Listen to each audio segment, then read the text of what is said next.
പിണറായി വിജയന്റെ വാക്കിനും പഴയ ചാക്കിനും ഒരേ വിലയല്ല.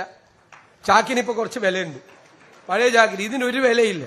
കാരണം ഒന്നും ചെയ്യില്ല പറഞ്ഞു കഴിഞ്ഞാൽ പിന്നെ എങ്ങനെ വിലയുണ്ടാവുന്ന വിശ്വാസ്യതയില്ല. സർക്കാരിന്റെ പ്രഖ്യാപനങ്ങൾക്ക് വിശ്വാസ്യതയില്ല. 2021 പറഞ്ഞു ഞങ്ങൾ അധികാരത്തിൽ വന്നാൽ 1600 രൂപയുടെ പെൻഷൻ ഞങ്ങൾ 2500 രൂപയാക്കി. ഇല്ലേ? കുറെ പാവങ്ങൾ വോട്ട് ചെയ്ത്, അത്രയും നല്ല പെൻഷനല്ലേ. എന്നിട്ട് 4.25 കൊല്ലക്കാലം ഒരു ചില്ലിക്കാശ് കൂട്ടിയില്ല. കൂട്ടിയോ?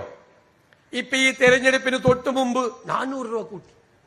അപ്പൊ ഞങ്ങൾ പറഞ്ഞു മലയാളിയുടെ സാമാന്യ ബുദ്ധിയെ നിങ്ങൾ പരീക്ഷിക്കരുന്നു. മലയാളി എന്ത് ചെയ്ത് ആ 400 രൂപ മേടിച്ച് പോക്കറ്റിലിട്ട് നേരെ പോളിംഗ് ബൂത്തിൽ പോയി UDF വോട്ട് ചെയ്തു. അപ്പൊ നമ്മുടെ ഇടുക്കിയിൽ എല്ലാവരെയും ചീത്ത വിളിക്കുന്ന ഒരാളുണ്ടല്ലോ, 1 2 3 ഇന്നലെ എന്നെ ചീത്ത വിളിച്ചു. കേരളം കണ്ട ഏറ്റവും മോശം പ്രതിപക്ഷ നേതാവാന്ന് പറഞ്ഞു. നല്ലതാന്ന് പറഞ്ഞില്ല, എന്റെ ഭാഗ്യം. അവ അദ്ദേഹം തെറി വിളിച്ചു. വോട്ടർമാരെ കൊള്ളരുതാത്തവന്മാര്, ഞങ്ങളുടെ കാശും മേടിച്ച് പുട്ടടിച്ച് UDF വോട്ട് ചെയ്തെന്ന്. അപ്പൊ ഞങ്ങൾ പറഞ്ഞു ആശാനെ, അവര് കൊള്ളരുതാത്തവന്മാരല്ല, നിങ്ങളെക്കാൾ ബുദ്ധിയുള്ളവരാ. നിങ്ങൾ 5 കൊല്ലം പെൻഷൻ കൊടുക്കാന്ന് ഒരു പറ്റിച്ച് 2 മാസം പെൻഷൻ ഇലക്ഷൻ വന്നപ്പോൾ കൊടുത്തു.